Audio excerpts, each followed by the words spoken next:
안녕하세요. 여기는 만해기념관입니다.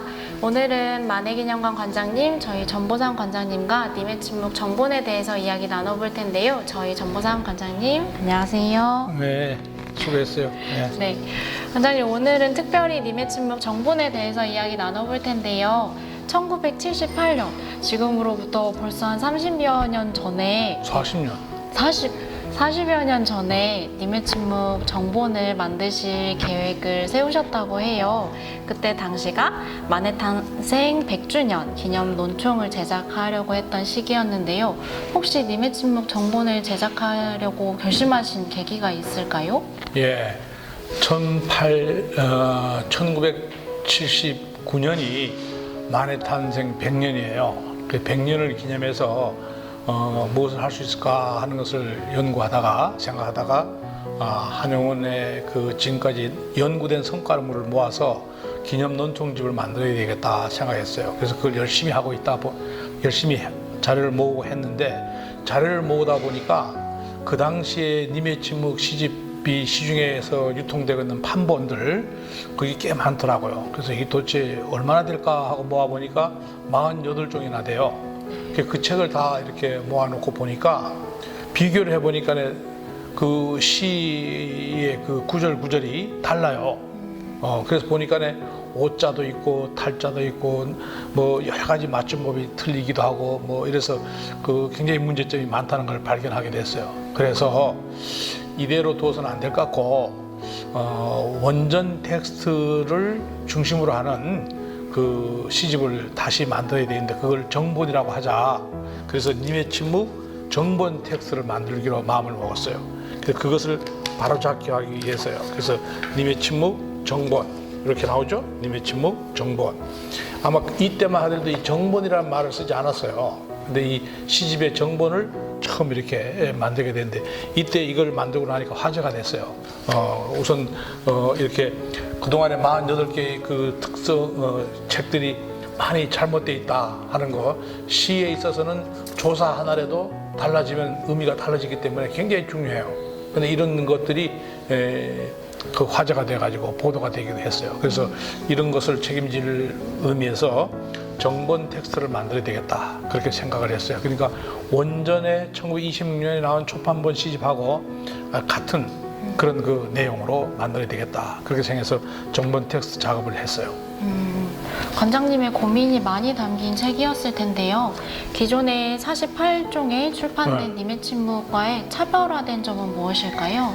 그 48종이 다 각각이 달라요.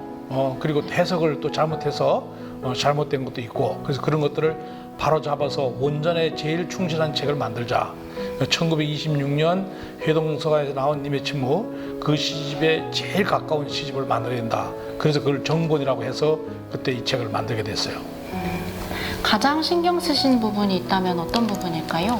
여기서만큼은 오자라든가 탈자라든가 착간이라든가 또는 방언이라든가 이런 것들을 정확히 해야 되잖아요.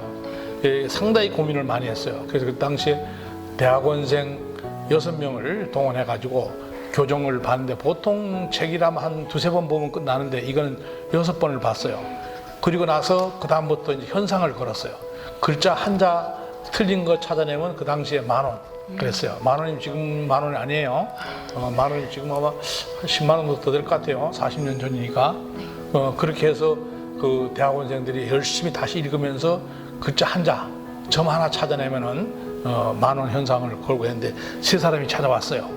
그래서 그때 3만 원을 준 기억도 있고, 그래서 이제 완벽하다 하고 이 책을 찍었어요. 1980년 12월 20일 날 이제 이 책을 발행을 했는데, 발행할 때도 어려웠어요. 그때는 이렇게 이 책이 이렇게 붉은색이죠, 그렇죠? 그때는 이때가 11.6이 나고 5공화국이 들어오면서 모든 책이라든가 포스터에 붉은색 못 쓰게 했어요.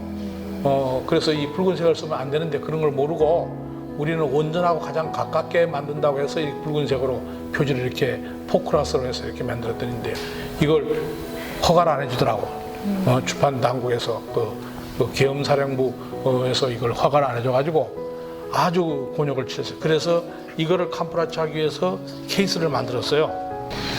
이 책 케이스를 만들어 가지고 이렇게 집어넣었어요. 이렇게 집어넣고 이렇게 해가지고 태지를 붙여가지고 입에 침묵해서 이렇게 들고 가서 이렇게 보여줬어요. 그리고는 계엄사령부 가가지고 이렇게 펼쳐놨어요. 빨간색이 안 보여요. 그리고 태지를 쌌어요. 그 태지라는 거 알죠? 유산지 그걸 싸가지고 이렇게 펼쳐놨어요. 이게 옛날 시집을 만드는 거다 다시 만든 거다. 그 나중에 도장을 찍어주더라고요. 네, 관장님 여기에 굉장히 많은 종류의 님의 침묵 책들이 있는데요. 혹시 간단하게 설명해 주실 수 있을까요? 네, 이거 원래 님의 침묵은 1926년에 해동서간본이 최초의 판본이죠. 그리고 나서 33년에 다시 재판본이 만들어지는데 그때에 33년에 이제 맞춤법이라는 게 생겼어요. 비로소 촉판본에는 맞춤법이 없어요. 그런데 33년에 맞춤법이 생기고 34년에 한성 도서 주식회사가 그 지형을 그대로 가져와서 책을 만들었어요. 그런데 맞춤법이 이제 생겼으니까 제일 앞에 나오는 군말이라고 하는 그 시를 그것만 그 당시 현대 맞춤법을 바꿨어요. 그리고 나머지는 그대로 다 썼어요. 그리고 나서 해방되고 나서 이 진명문화사가 그러니까 회동서관, 한성도서 그다음에 해방되고 나서는 50년대에는 이 진명문화사본이 이 책의 주를 이루고 우리 출판계의 님의 침묵이었어요. 이것은 한성도서본을 그대로 땄어요. 따서 만들어지고 했고 그다음에 이제 의류문화사, 정음사, 신구문화사 이런 책이 나왔는데 그걸 전부 수거해서 비교해 보니까 많은 차이가 있더라는 거죠. 그래서 그 차이를 바로잡으려고 노력했던 거예요.